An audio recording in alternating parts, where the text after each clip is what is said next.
أعوذ بالله السميع العليم من الشيطان الرجيم بسم الله الرحمن الرحيم الحمد لله رب العالمين والصلاة والسلام على أشرف الأنبياء والمرسلين سيدنا محمد وعلى آله وصحبه أجمعين سبحانك لا علم لنا إلا ما علمتنا إنك أنت العليم الحكيم رب اشرح لي صدري ويسر لي أمري واحلل عقدة من لساني يفقهوا قولي ولا حول ولا قوة إلا بالله العلي العظيم.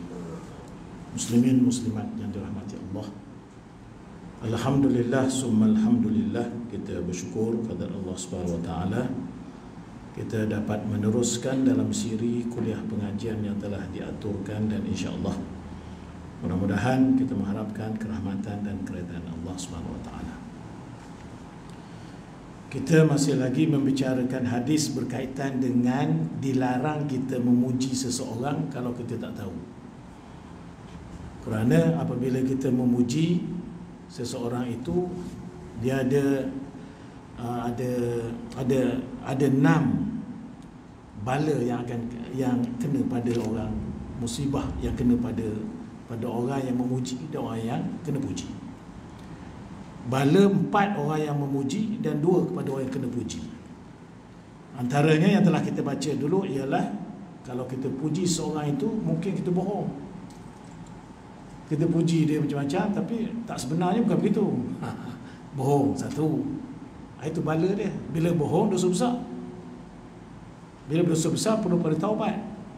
Itu dilarang memuji itu.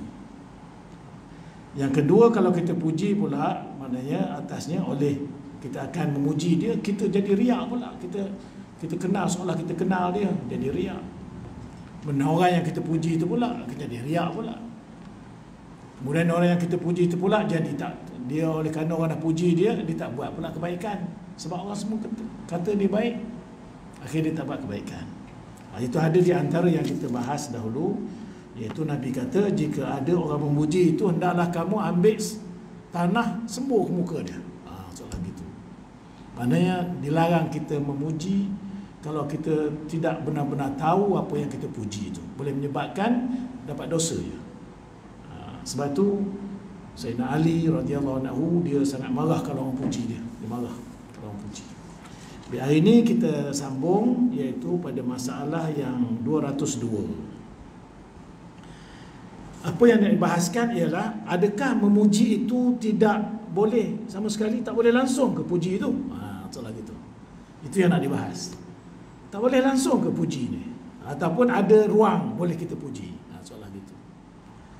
Jadi kata Imam Ghazali rahimallahu taala di dalam Ihya Ulumuddin, sekiranya sejahtera puji itu daripada segala bala yang tersebut dalam masalah 201 tu.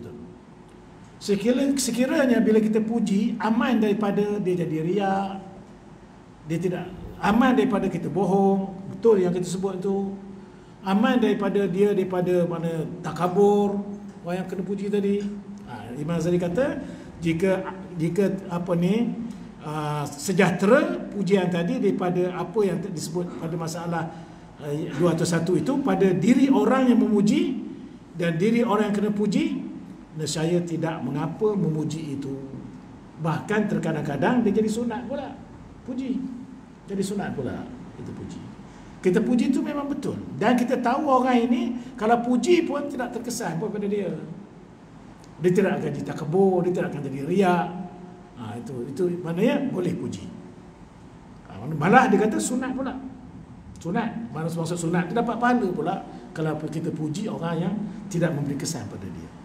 Sebab tu orang beriman ini dengan sempurna, kalau orang puji dia tidak beri bekas pun, orang keji tidak beri bekas pun, tak terkesan pun. Kalau dia buat satu kebaikan, orang puji tak ada kesan pada dia. Orang keji pun tak ada kesan pada dia. Sebab apa? Dia tidak perlu kepada puji atau keji orang, tak perlu. Yang dia perlu ialah daripada Allah Subhanahu Wa Taala. Itu orang itu jenis macam tu boleh dipuji. Maka kerana itulah memuji Rasulullah SAW kepada sahabatnya hingga bersabda ia, jikalau ditimbang iman Abu Bakar dengan iman seisi alam, nescaya berat iman Abu Bakar. Nabi puji Abu Bakar. Nabi puji. Pujian Nabi ni bukan pujian sembarangan. Pujian tentang iman. Nabi kata iman Abu Bakar tu kalau ditimbang seisi alam ini, berat iman Abu Bakar lagi. Itu satu pujian yang besar. Nabi pula. Maka Nabi tahu mengapa Nabi puji ke Abu Bakar begitu. Nabi tahu Abu Bakar dia tidak rasa takabur, tidak rasa riak, tak rasa apa. Dan memang begitu Abu Bakar iman dia. Yang Nabi puji itu memang benar. Nah, tengok yang memang Abu Bakar dia semasa krisis keimanan bila Nabi Isra' Mi'raj, ramai orang jadi murtad, tak percaya pada Nabi. Kan? Jadi Abu Bakar dia kata kalau yang cakap tu Muhammad, dia betul. Dia percaya kalau Muhammad kata lebih daripada itu pun dia akan percaya sebab dia Nabi. Sebab itulah Abu Bakar digelar As-Siddiq. Tu mana dia puji. Mana ada Nabi puji, para sahabat ada Nabi puji. Juga dia kata bersabda Nabi SAW kepada Sayyidina Umar. Nabi pernah puji Sayyidina Umar. Jikalau tiada dibangkitkan aku menjadi Nabi, pasti kamu jadi Nabi, wahai Umar. Itu dia. Umar Al-Khattab ni, Nabi kata, kalau ada Nabi selepas aku, ataupun kalau tidak dibangkit aku jadi Nabi, Umar akan jadi Nabi. Itu satu pujian yang tinggi, besar. Tapi Nabi tahu bahawa memang sifat Sayyidina Umar macam itu. Dia hampir kepada sifat Nabi, sifat Sayyidina Umar. Sayyidina Umar dia hampir kepada sifat Nabi. Sebab itu apa yang Umar kata bertepatan dengan wahyu biasa. Banyak peristiwa bila Umar sebut, wahyu turun sama dengan kata Umar. Sama. Bila Nabi, begitu juga tentang berkaitan dengan tentang tawanan perang Badar. Idea Sayyidina Umar tepat dengan wahyu turun, sama. Banyak benda. Sebab tu Nabi kata, kalau ada Nabi selepas aku, Umar akan jadi Nabi. Atau Nabi kata, kalau aku tidak dibangkitkan jadi Nabi, Umar akan bangkit jadi Nabi. Pujian. Tapi bagi Sayyidina Umar, tak boleh bekas pun. Dia tak ada rasa takabur, dia tak ada rasa bangga diri. Oh, tengoklah Nabi puji aku. Tak ada. Nabi puji aku. Kau tak percaya cakap aku ke? Malah Sayyidina Umar tak ada kesan kepada dia. Malah Sayyidina Umar bila ditegur oleh seorang wanita, dia akur. Wanita tu betul, masalah. Walaupun Nabi puji dia, dia tak kata, tengoklah aku siapa. Kau nak bangkang-bangkang tak? Sebab itu tuan-tuan guru dia tak puji murid dia, jarang dia puji murid dia. Tuan-tuan guru kalau mengaji kitab, kata tuan guru yang janggut panjang-panjang syekh-syekh tu, dia jarang puji murid depan murid yang lain. Dia tahu di antara murid ni ada kelebihan. Orang ni dia nampak dia akan jadi orang cemerlang, dia tahu. Tapi dia tak puji, dia buat diam. Sebab pernah berlaku bila dia puji begitu, murid tu jadi takabur pula. Murid jadi takabur pada murid-murid yang lain. Akhirnya dia rasa bangga, rasa riak, akhirnya dia rosak. Itu sebab tu Nabi kata, kalau ada orang puji gitu, ambil tanah, sembuh kat muka dia. Soalan gitu. Maknanya dilarang sangat memuji kalau itu tidak benar, ataupun kalau boleh beri kesan kepada orang yang kena puji itu. Maka dia sebut, bila Nabi memuji Sayyidina Abu Bakar, Nabi memuji Sayyidina Umar, apa lagi puji yang lebih baik daripada itu? Pujian yang mana lebih baik? Apa lagi pujian yang lebih baik selain daripada Nabi yang memuji? Sebab tu dia kata, yang lebih daripada itu lagi. Kalau Sayyidina Abu Bakar nak bangga, boleh sangat. Kalau Sayyidina Umar nak jadi bangga, nak jadi, boleh sangat. Tapi tidak memberi kesan. Sebab tu Nabi puji dia. Dan adalah orang yang dipuji Nabi itu orang yang amat tinggi martabatnya. Dari sebab itulah patut mempusakai mereka itu akan puji. Martabat dia tinggi. Sebab tu Nabi tak bimbang puji Abu Bakar ni, dia tak akan jadi rosak.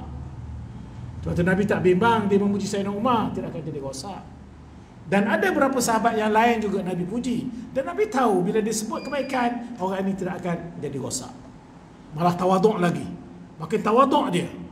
Itu orang yang macam ini bila dia puji. Dia tidak akan jadi takabur. Sebab tu tawaduk lawan daripada takabur.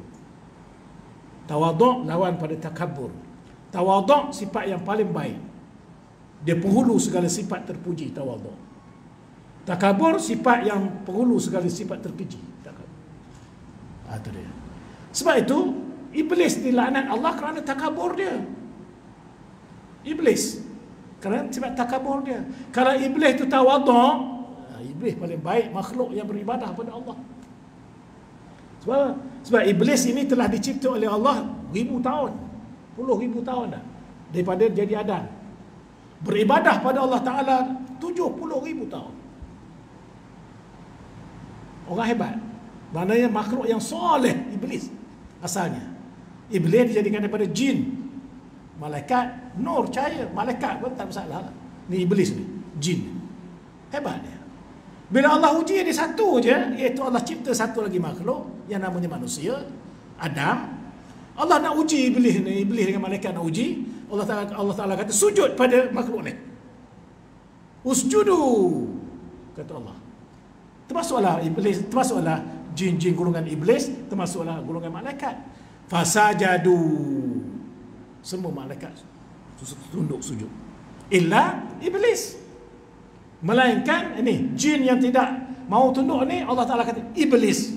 Mula bukan nama iblis pun, nama dia jin. Tapi apabila dia tak mau tunduk pada Adam, engkar, maka dia gelar iblis. Orang yang tak nak dengar nasihat, iblis.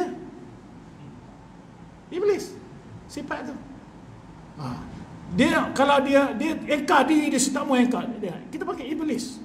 Sifat tu sifat iblis. Kalau kita kata marilah kita semua berjemaah, ingat Allah Ta'ala sikit. Sebab musibah tu datang bila-bila je boleh datang. Kan? Allah Ta'ala boleh tarik harta kita bila-bila je. Tak mau dia, engkar dia. Itu sifat iblis. Walaupun dia manusia, sifat iblis. Satu lagi, bila dia ajak orang buat jahat pula, itu syaitan pula. Kalau dia maksiat diri dia sendiri saja, dia buat jahat diri dia, iblis.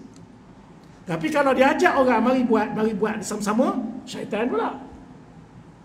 Syaitan namanya, sifat tu sifat syaitan pula. Sebab tu iblis itu disebut aba wastakbara. Iblis ni dia enggan dan dia takabur. Wastakbara, kibir, takabur. Lawan pada tawadhu' tadi. Aba wastakbara wa kana minal kafirin. Maka dia jadi jenis makhluk yang kufur pada Allah. Itu iblis. Tidak ada sifat tawadhu'. Sebab tu kita mesti ada sifat tawadhu'. Kalau orang puji kita pun kita tawadhu'. Tak gitu. Tak betul yang tak puji tu. Awak puji tak betul. Awak tak tahu kejahatan saya. Awak tahu nampak baik je. Kita tak kan. Kita bila orang puji, jahat tu suruh. Kita pun tinggi orang puji baik je kan. Padahal dalam hati kita ada jahat tu. Kan? Itu seolah-olah kita baling sekepal tanah tu ke depan dia tu, baling tanah. Cus, awak puji aku, kita semua dati daripada tanah tu je. Awak pun daripada tanah, saya pun daripada tanah. Puji apa? Seolah gitu tanah nak balik tanah tu maksud nak tujuan supaya ingat balik kejadian kita. Itu maksud gitu. Maknanya bukan bila orang puji, hati kita ada aku buat jahat, aku buat jahat tak betul dia puji tu. Jadi sebab tu dia kata patutlah dua orang tadi, Abu Bakar dan Umar tadi, mempusakai puji, dapat puji daripada Nabi kerana tiada takabur ataupun hiraukan diri ataupun lemah daripada beramal. Dua orang tadi, dia tidak takabur kerana Nabi puji. Dia tidak akan lemah daripada beramal, tak pun beramal dah sebab Nabi dah puji dah. Dia makin tawadhu', makin kuat amal dia. Jadi sebab itu orang yang macam ini boleh dipuji. Jadi maknanya yang dilarang oleh Nabi itu bukanlah mutlak tak boleh puji langsung. Ada yang boleh kita puji. Kemudian masalah 203. Persoalan dia memuji diri sendiri boleh ke? Tengoklah aku. Puji diri sendiri lah kan. Tak kira lah benda kebaikan ke. Tengoklah aku pemurah, tolong orang, tengok berapa banyak aku tolong dia. Itu puji diri lah, puji. Dia naik lift kan, bukan naik bakul. Masuk bakul angkat sendiri tak boleh kan. Dia naik lift boleh, naik tekan. Boleh tak puji diri sendiri? Jadi tengok. Imam Ghazali rahimallahu ta'ala dalam Ihya, dia kata memuji seorang akan diri sendiri itu dikeji oleh syarak. Itu point dia. Syarak mengeji, takluk. Hukum agamanya takluk, puji diri sendiri ni. Tak payah puji diri sendiri lah, diam je. Kalau kita baca bagus pun kan, kita berzaji baca abtadi'ul imla'i bismizzatil aliyah. Tengoklah suara aku macam mana. Orang dengar apa? Allah. Tak payah puji. Syarak melarang. Keji. Puji diri sendiri tu puji. Tengok aku buat ini, aku buat ini, aku buat ini. Dilarang syarak. Sifat yang tidak disuka oleh syarak. Aku yang buat ini, aku yang buat ini, aku yang buat ini. Itu dilarang. Kerana ada padanya membesarkan diri. Membesarkan diri itu wujud. Takabur tadi. Dan bermegah-megah, megah-megah. Mana ada orang macam aku boleh baca Quran sehari 3 juzuk habis. Tak ada orang Taman Seri Tanjung ni boleh buat macam aku. 5 juzuk sehari. Wah. Orang kata, oh ya, dia tu hebat. Tapi dia rosak. Puji diri sendiri. Bermula dalil yang menunjukkan atas bermegah memuji diri itu ialah Nabi pernah bersabda, Nabi ada kata, ana sayyidu waladi Adam wala fakhar. Kata Nabi, di akhirat nanti aku ini jadi penghulu segala manusia. Tapi aku bukanlah bangga, bukanlah aku nak megah. Nabi kata gitu. Aku nak beritahu kepada kamu, Allah beritahu aku bahawa nanti di akhirat aku sebagai ketua sebab semua anak Adam, keturunan Adam. Kata Nabi beritahu, bukanlah aku nak megah-megah, tapi itu hakikat itu maksud dia tak boleh puji diri sendiri tu. Yang ni dia kata bukan aku berkata demikian itu, aku bermegah diri semacam mana orang yang memuji diri. Bukan begitu maksud kata Nabi.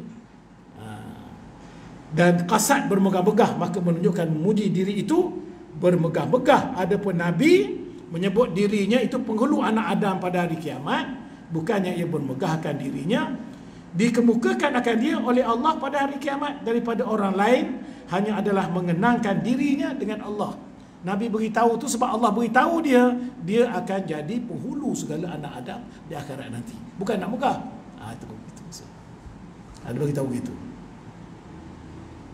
Dan ia mengenangkan dirinya berhampiran dengan Tuhan, maka jadilah sukacita hati Nabi kerana Tuhan kurniaan Tuhan ke atas demikian itu. Nabi suka hati kerana Allah beri itu beri kurniaan dia, disukati, disita begitu, bukan untuk megah. Jadi kalau kita cerita sesuatu, contohnya cerita kebaikan kita sesuatu dengan niat kita bukan untuk megah, nak cerita bahawa nikmat yang kita dapat itu kita nak cerita, kongsi dengan orang. Fa amma bi ni'mati rabbika fahaddith.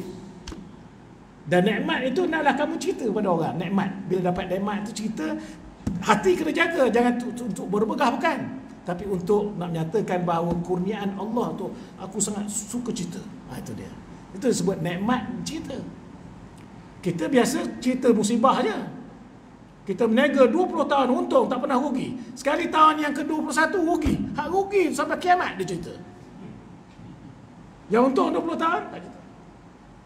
Jadi sebab itu maknanya boleh kita cerita kebaikan-kebaikan tadi, tapi dengan niat bukan untuk megah-megah, bukan. Takkan kita tak cerita pun, kita kata saya insya-Allah ada cukuplah, adalah kebun durian 70 hektar ada. Tapi bukan nak megah-megah, dia cerita. Tujuannya fa'amma bi ni'mati rabbika fahadis. Itu boleh. Macam Nabi kata. Nabi cerita tu, dia kata aku di akhirat nanti Allah beritahu aku sebagai ketua nanti di akhirat kiamat. Nabi kata bukan untuk megah, tapi Nabi suka cerita dengan kurniaan Allah sebagai penghulu anak Adam di akhirat nanti. Memang Nabi kita penghulu. Nabi-nabi lain tak berani ketika itu. Masa di mahsyar tu, masa orang dikumpul di mahsyar dengan keadaan yang sangat payah, panas, dengan berpeluh sebagainya, masing-masing tak tahu apa lagi yang akan berlaku. Ada di kalangan manusia dia kata, jom kita pergi jumpa Nabi Adam. Kokok Nabi Adam ni maknanya manusia yang Allah jadikan orang pertama. Mesti dia boleh munajat pada Allah Ta'ala untuk segerakan proses di mahsyar ni. Jumpa Nabi Adam, Nabi Adam kata, oh, hari ini dia kata Allah murka, tersangat murka hari ini. Tidak murka sebelum dan selepas, melainkan hari ini. Aku nak jumpa Allah, nak mengadu pada Allah. Tak, aku tak berani. Aku pun ada buat salah juga. Dulu Allah Ta'ala kata jangan dekat dengan syajarah, apa ni, buah pokok larangan. Tapi aku digoda oleh iblis, aku termakan buah larangan sehingga aku dibuang ke bumi. Aku salah, tak berani aku. Nabi Ibrahim pun begitu. Nabi Musa pun begitu. Sehingga jumpa Nabi Muhammad. Barulah Nabi Muhammad munajat pada Allah Ta'ala, mengadu pada Allah Ta'ala. Segerakanlah, untuk segera ni Allah Ta'ala terima aduan Nabi Muhammad. Itu jadi penghulu. Baik, itu maknanya tak boleh kita puji diri sendiri, tak boleh. Kita nilai. Mana kalau sekarang ni macam sistem di pejabat sekarang ni, pegawai-pegawai di pejabat suruh nilai diri sendiri. Saya tak pernah isi orang tu.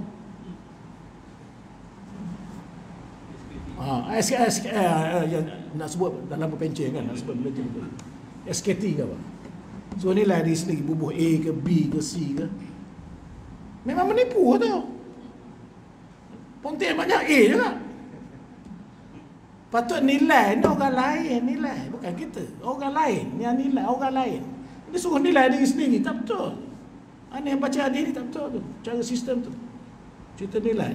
Bukan kita nilai diri sendiri, orang lah. Orang nilai kita. Tengok kita punch card kita tepat ke atau lambat ke. Orang nilai. Kita boleh tipu ke situ. Nak suruh orang jujur, tak ada jujurnya. A semua. Bila dia bagi A semua, tak dapat juga. Kenapa tak dapat saya bagi A sini? A semua. Tapi suruh nilai diri sendiri. Saya nilai diri sendiri 100%. Macam mana? Kalau saya tak bagi juga. Kan kerja membazir tu. Banyak membazir kertas masa tu. Sebab tu saya tak dapat cemerlang sekali je dalam hidup saya.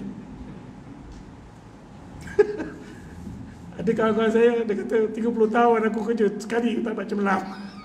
Padahal dia rajin. Dia ada kemahiran. Orang tak bagi. Kau suruh nilai diri sendiri, tak nilai. Hantar orang kosong. Nilai apa? Orang nilai. Sedangkan dia orang yang rajin, orang yang motivasi, orang yang ada kemahiran. Patut-patut sangat dah dia bagi. Tak lagi. Sampai pencet tak dapat. Tak apa. Tapi dia senang juga. Orang yang dapat cemerlang sampai 3-4 kali cemerlang masa berkhidmat, akhirnya tak bagus juga. Monyok juga.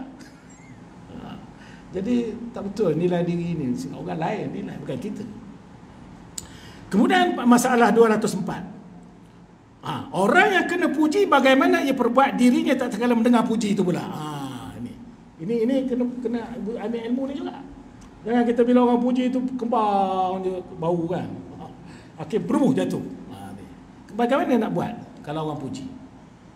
Kata Imam Ghazali rahimahullah ta'ala, lazim atas orang yang kena puji, ia sangat-sangat pelihara dirinya daripada segala bala membesar diri dan hairan akan diri, dan segala bala lemah daripada beramal. Itu kena jaga tu. Jangan kita bila orang puji, kita rasa ujub, bangga diri. Kita rasa takabur, besar diri. Dan kita lemah daripada beramal, lemah buat baik. Lemah. Dan kita tak kurang dah buat baik. Sebab orang dah puji semua. Orang tahu semua aku baik. Orang semua tahu bahawa aku dermawan. Aku tak derma pun orang kata aku dermawan. Orang semua tahu dah, aku ni dermawan. Semua orang puji, dia derma-derma. Keluar dari Facebook, keluar dari apa semua, simpulan ni derma. Kalau aku tak derma pun orang kata aku dermawan. Itu kurang tu. Elakkan 3 benda ni. Kerana, kata Nabi, kerana disebut apa ni, segala bala, kerana kata beramal, kerana lemah dan taksir. Kerana semuanya kerana semuanya benda tadi boleh membinasakan kita. Bila orang puji, kita rasa ujub, bangga diri. Bila orang puji, kita kata takbur, cakap suara. Bila orang puji, kita tak beramal tadi. Semuanya boleh membinasakan kita. Rosak. Orang takbur rosak. Takbur ni sifat Allah Ta'ala. Allah yang boleh takbur. Dia sifat Jabbar, Al-Mutakabbir, Allah. Tiba-tiba kita nak ambil sifat Allah manusia ni, nak ambil sifat Allah takabbur. Itu iblis lah.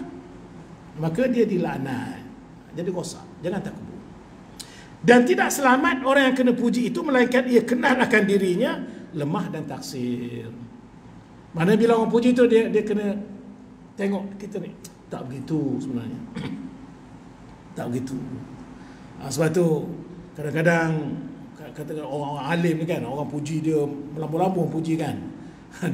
Dia nak pidato pula, dia beritahu sebenarnya yang diperkata oleh pengurusi tadi tidak begitu, tak sampai peringkat tu. Dia rendah diri kan. Biasa pengurusi kan, bila dia jemput satu orang ni, dia ni pakar ni, dapat anugerah ni, puji kan, puji. Tapi kalau orang tawaduk, dia bercakap, dia kata sebenarnya yang diperkatakan oleh pengurusi tadi tidak begitu sebenarnya, saya tak sampai peringkat tu, itu pujian terlalu tinggi, tak sanggup saya pegang apa pujian. Ada orang tawaduk. Kalau orang takabur, sebenarnya dia tak habis lagi puji tadi tu, banyak lagi. Kalau orang takabur itu yang disebut oleh pengurusi tadi baru sikit, sedangkan kebolehan saya banyak lagi. Itu orang takabur. Itu kena jaga tu, taksir. Dan amat-amati pada bahaya akhir umur kita. Kena tengok bahaya akhir umur tu, akhir umur. Mula orang puji dermawan, akhir dia kerekut rupanya. Beramal, akhir umur malas beramal. Sekarang ni lepas PKP ni, banyak orang yang kena penyakit malas beramal. Saya tahulah dari Syifa awak datang. Dia kata, Ustaz, dulu saya memang malam saya nak cerita Ustaz, malam memang saya bangun. Memang saya tak tinggal tahajud. Dan memang saya duha, saya suami isteri memang saya tak tinggal.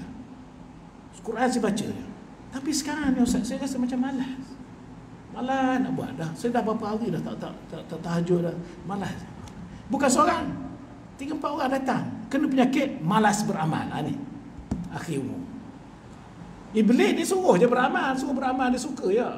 Ambil banyak lagi. Akhirnya kita rasa malas sebab letih lah. Sebab tu beramal ni ikut kemampuan, konsisten. Walaupun sikit tapi istiqamah, barulah kita tak rasa jemu. Kalau terlalu banyak jemu, akhirnya iblis tepuk tangan. Tu kena ingat bahaya akhir umur. Dan amat-amati maksudnya kena tengok-tengok pada segala yang halus daripada riya. Bimbang kita jadi riya, bangga amalan kita tunjuk pada orang, maka bahayanya itu ialah syirik yang khafi. Kena ingat. Nanti aku jadi riya ni syirik yang kita tak sedar. Jangan bila orang puji. Sebab tu saya nak marah orang puji. Biar orang keji dia tak apa. Saya nak kata, lebih baik engkau mengeji aku daripada aku dipuji oleh orang. Memuji. Engkau memusnahkan aku, membinasakan aku dengan pujian itu. Sebab itu para sahabat Nabi SAW ataupun orang salafus soleh dulu, dia buat satu kebaikan tu orang tak tahu. Bila orang tahu? Setelah dia mati. Macam Sayyidina Umar membantu Sayyidina Ali masa dia jadi khalifah tu, dia tahu orang miskin. Masa tu orang tak ramai, dia boleh orang miskin dia tahu. Malam-malam dia letak gandum depan rumah. Malam-malam dia letak gandum. Besok orang buka ya, ada gandum untuk masak makan hari tu. 2-3 hari pula letak lagi gandum. Tengok ada makan. Orang tak tahu siapa letak. Tuan rumah tak tahu. Malah dia marah lagi khalifah. Nasib baik orang ni ada hantar. Kalau harapkan khalifah, tak ada siapa, tak makan aku. Tu dia. Padahalnya khalifah yang letak. Bila khalifah mati, tak ada dah gandum. Tak ada dah. Tak ada gandum. Sehingga orang tanya, tahu tak kamu siapa yang meletakkan gandum atau makanan itu tiap-tiap pagi ada depan pintu? Dia tak tahu, dia kata khalifah yang letak. Baru dia tahu khalifah rupanya. Dah mati khalifah baru dia tahu kebaikan tu. Kita pun gitu sepatutnya. Tak perlu diwawakan sangat. Segala kebaikan kita Allah Maha mengetahui. Kita nak ini puji Allah ke puji makhluk. Bila kita mati baru orang sedar, dia ni rupanya patutlah penuh tabung surau. Dia rupanya. Baru tahu. Patutlah tiap-tiap sini tabung surau tiap-tiap berapa hari buka? Sebulan sekali. Tabung surau, ada tabung surau. Tiap-tiap berapa hari buka? Sebulan sekali. Seminggu sekali. Patutlah tiap-tiap minggu buka tabung. Banyak. Ada 2-3 ribu seminggu, 2-3 ribu seminggu. Kita tak tahu siapa. Bila kita tahu, bila dia mati, tak ada dah. Tinggal 200 je. Kan? Lepas tu seminggu buka, 200 tinggal. Siasat. Oh, yang si mati tu sepulan tu haji, mati arwah tu yang selalu bubuh banyak. Baru tahu. Tak apa dah tu. Bila kita dah mati. Itu patutnya kita gitu. Para salafus soleh begitu. Bila dia buat kebaikan, dia nak redha Allah. Orang akan tahu kebaikan itu setelah dia mati, bukan masa hidup. Sebab tu kalau orang nak puji, orang nak tulis bibliografi, nak tulis riwayat hidup dia, kata dia ni baik, mesti dia mati dulu. Kalau dia masih hidup, kita dah tulis dah kebaikan dia, akhir umur dia buat jahat. Macam mana? Sebab tu biar mati dulu. Orang yang umur 94 tu biar dia mati dulu, baru tulis. Pemikiran dia, tahu pemikiran dia tu. Kan pemikiran dia berubah-ubah tu.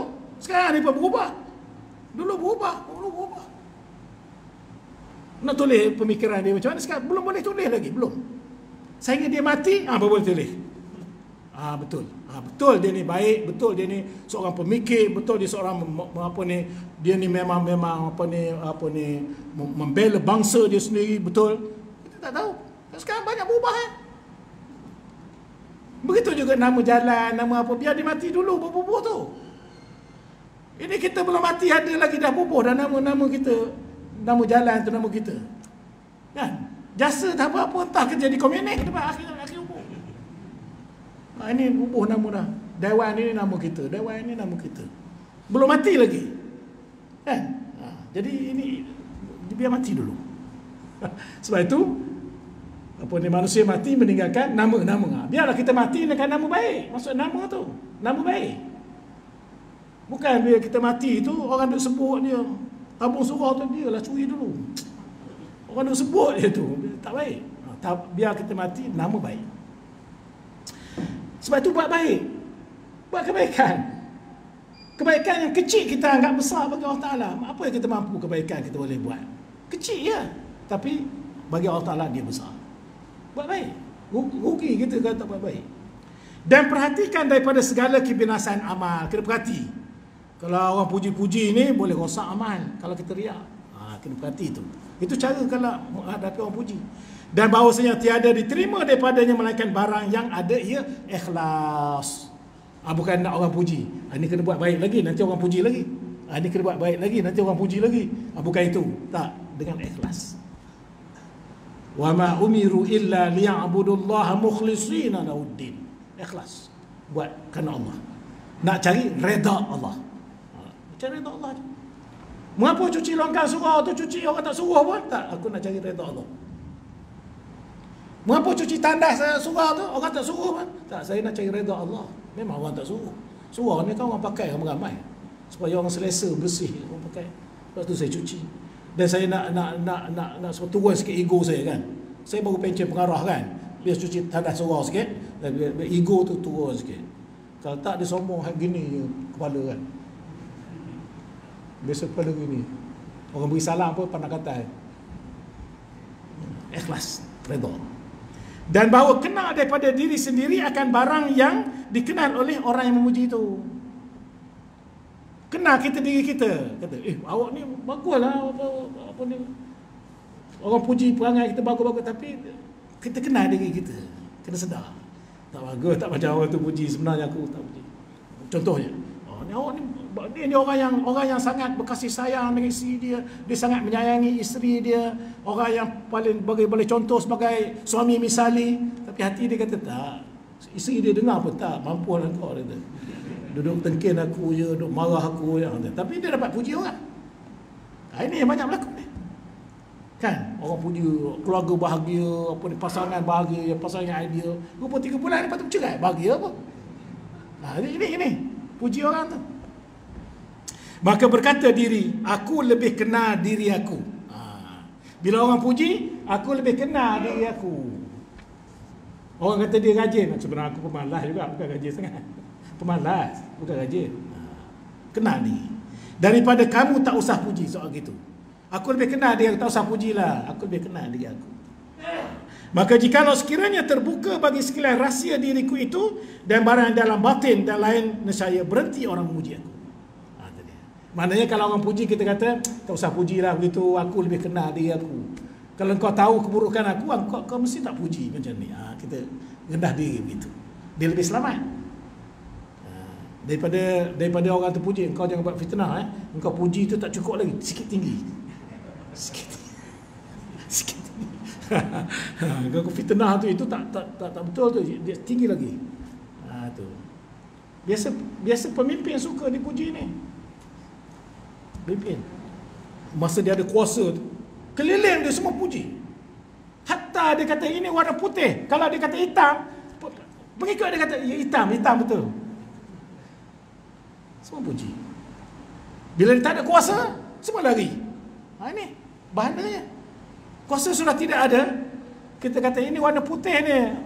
Kita kata ini warna putih. Orang kata tak nak ikut dah warna putih. Tak ikut dah. Itu dia. Sebab tu jangan suka dipuji. Tak perlu. Ya. Kemudian kita kata berhentilah memuji aku dan tak usahlah dan tak mahu ia menyebutkan kebaikan-kebaikan aku. Maka atas tersebut ini dizahirkan benci puji dengan menghinakan orang yang muji.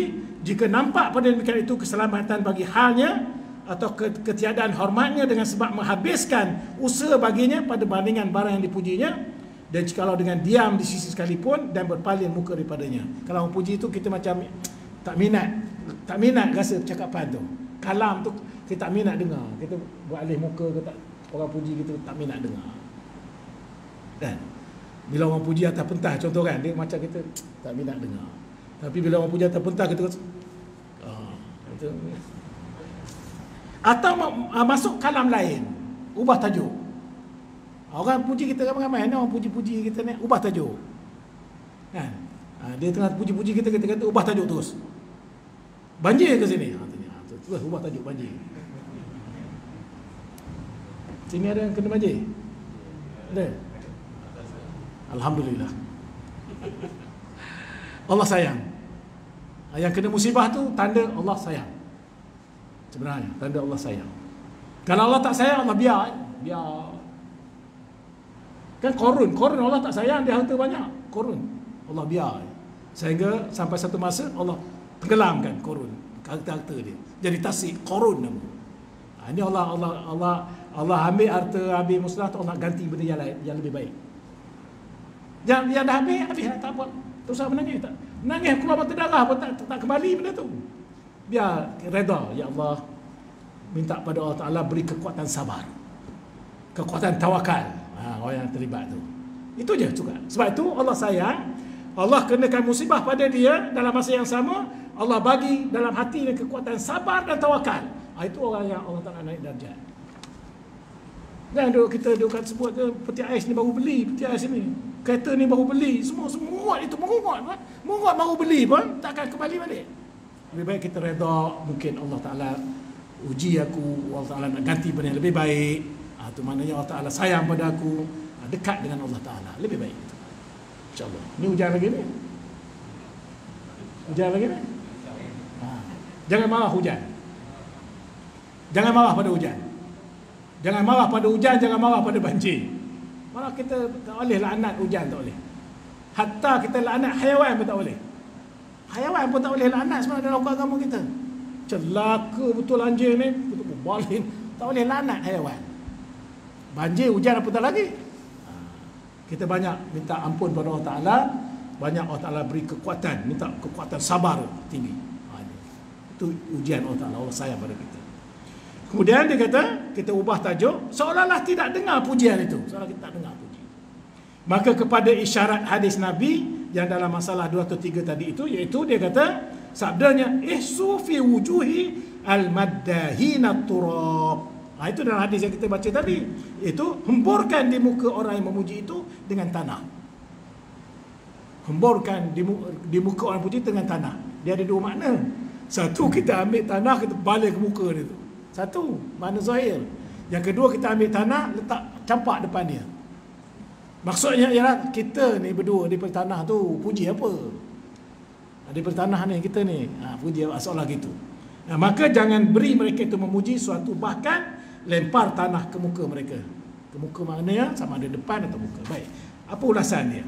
Yang akhir sekali, masalah 2 atau 5 tu. Menghembur tanah di muka orang itu bagaimana? Bagaimana cara? Kalau kita baca hadis ni dulu kan, ada hadis ni dulu. Orang tu puji, seseorang tu dia memuji pemimpin, dia puji Sayyidina Osman. Macam kisah hadis yang kita baca dulu. Datang seorang sahabat ni ambil tanah, dia balik ke muka kawan tu. Kelahi.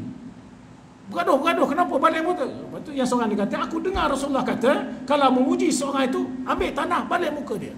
Itu asal dia tu. Tapi maksudnya, adakah balik ke muka gitu tu, ataupun ambil macam mana? Nak balik ke depan dia ke, macam mana balik dengan tanah tu? Dia disebut, kata Zabidi rahimahullah ta'ala dalam kitab Ittihafus Sadatil Muttaqin, telah berkata Ibnul Arabi, dia kata, dan rupa ataupun cara melempar tanah ke muka orang memuji itu, iaitu engkau ambil sekepal tanah, sekepal kecil, kemudian engkau lempar di hadapan orang memuji, lempar di hadapan dia. Dia duduk ni lempar depan, bukan lempar muka dia. Memang gaduh, lempar depan, campak ke depan, seolah kita lempar ke depan dia tu. Mengapa lempar ke depan tu? Suruh dia tengok tanah tu. Seolah-olah kalau kita boleh kata, bila kenapa lempar tanah ni? Kau puji aku tu, kita ni sebenarnya daripada tanah tu je. Kau puji aku baik, tak baik macam mana kita daripada tanah semua ni. Semua. Itu tujuan dia. Tapi ada yang sahabat mengambil pendekatan, lempar ke muka dia tu lah. Sahabat pun dia terima pun kadang lain. Ayat Quran pun sama. Kan dalam Quran disebut, hendaklah kamu menahan diri daripada makan minum apabila timbul benang hitam dengan benang putih, kan? Benang putih, benang hitam. Hendak kamu berbuka apabila ada benang hitam. Tadi ada sahabat ambil benang putih letak, selagi nampak benang putih tu. Lepas tu nak buka, selagi nampak benang hitam tak buka-buka dia.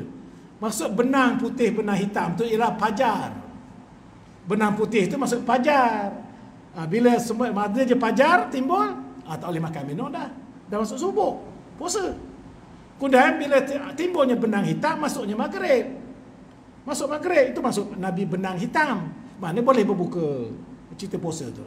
Jadi ada sahabat, dia gunting benang hitam, gunting benang putih, dia tak bawa bantal. Tengok, ada lagi benang putih, boleh makan lagi. Sahabat pun salah mengambil itu. Bila rujuk pada Nabi, bukan maksud benang itu, benang tu maksudnya ialah pajar, dan maksudnya waktu maghrib. Sama juga dengan ini. Ada sahabat Nabi kata, hemburkan mukanya dengan tanah. Dia ambil cakap tu, kan, dia pun ambil tanah, hembur ke muka. Sedangkan huraian, kena hurai hadis tadi, campak je depan dia tanah tu. Dan setinggi manakah martabatku? Dia kata, tapak tanah tu, engkau puji itu setinggi mana martabatku? Kita kata, ialah perkataan itu nampakkan diri sendiri dari orang muji itu, dan engkau beritahu kepada orang muji itu akan kadar martabat kamu dan martabatnya. Kadar martabat kita. Tak begitu, engkau puji itu bukan begitu. Aku kadang kedekut juga. Bukanlah jadi orang pemurah sangat. Kedekut aku. Sebab kita daripada tanah. Itu tujuan dia. Jadi intinya itu di antara hadis selesai dah perbahasan berkaitan dengan dilarang memuji kerana Nabi larang, apatah lagi kita memuji diri sendiri. Kemudian bab maja'a fi suhbatul mukmin, iaitu bersahabat dengan orang yang beriman. Kalau bersahabat dengan orang beriman. Buat baik dengan orang yang beriman. Kita sambung pada siang yang datang. Mudah-mudahan diberkati Allah SWT. Sekian. Assalamualaikum warahmatullahi wabarakatuh. Bismillahirrahmanirrahim. Alhamdulillahirabbil alamin wassalatu wassalamu ala asrafil mursalin wa ala alihi washabihi ajmain. Iftah alaina ya Allah futuhal arifin warzuqna fahman nabiyyin wa hifzal mursalin wa imanal muttaqin birahmatika ya arhamar rahimin.